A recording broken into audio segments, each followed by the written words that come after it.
when we first got started, one of my first sessions was in my office was located in town, right next door to a tattoo parlor. And most often it was their music coming through the wall, and I'd have to put up with that music. It just wasn't a pleasant start, let's just put it that way. And I remember an individual coming in with a prayer partner, and I made the statement that day. I said, listen, nothing's going to happen today without God's approval. And little did I know that that was a wrong question to ask, because the individual locked up emotionally, started wailing and bellowing. I thought it was, sounded like a cow bellowing. And I was concerned about the tattoo parlor next door calling the police and to say, hey, something's going on next door. They're going to come walk over, check this thing out. But I remember the prayer partner looked at me and had these big old Google eyes and thought this is a demonic manifestation. And I just shook my head and said, no, I just locked her up emotionally with my question. And so I got her back out of that question and asked a few questions and got her calmed down emotionally. And little did I know that that was the day of her dad's birthday. And they were having a birthday party, and she was not invited. The only one out of the family that was not invited. And she'd been abused by her father. So there was a lot of tension in the family in regards to that. But I do remember God was faithful, showed up, ministered to the lady's heart. But I was up all night till about 2, 3 in the morning, studying, preparing, processing. How are we going to deal with the core memory where she was locked up at in my office?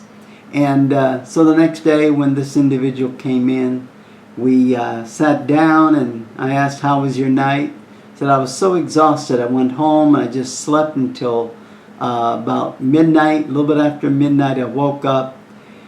And then she said, I felt good and I felt bad. So I said, well, give me the good first. She said, well, I realized that the things we had worked through were still calm and peaceful.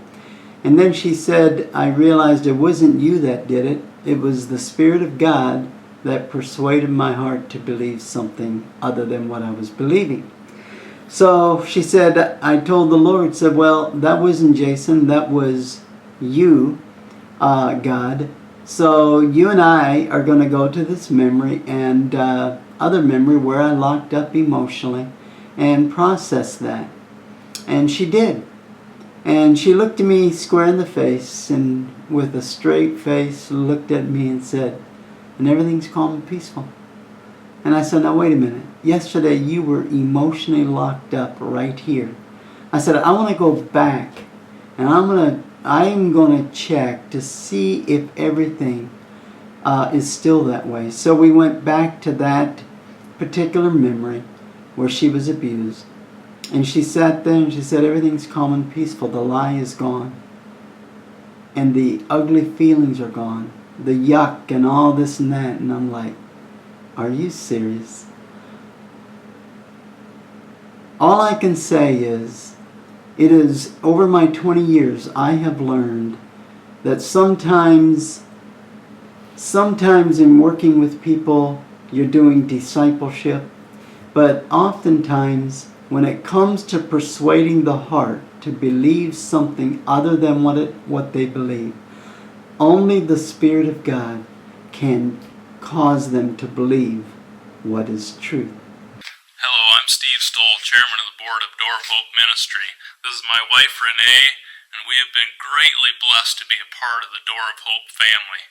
This July marks 20 years of ministry for Door of Hope, and as a celebration and a testimony to the power and faithfulness of our God, we will be sharing 20 short videos of the birth and growth of the ministry and also the great healing work that God continues to do on a daily basis. We are honored by your interest in Door of Hope and would ask you to take this opportunity to support a cause that is directly connected to the heart of Abba, Father. Please see the link below at GoFundMe.com, and we sincerely hope that you enjoy our walk down memory lane. May God bless you.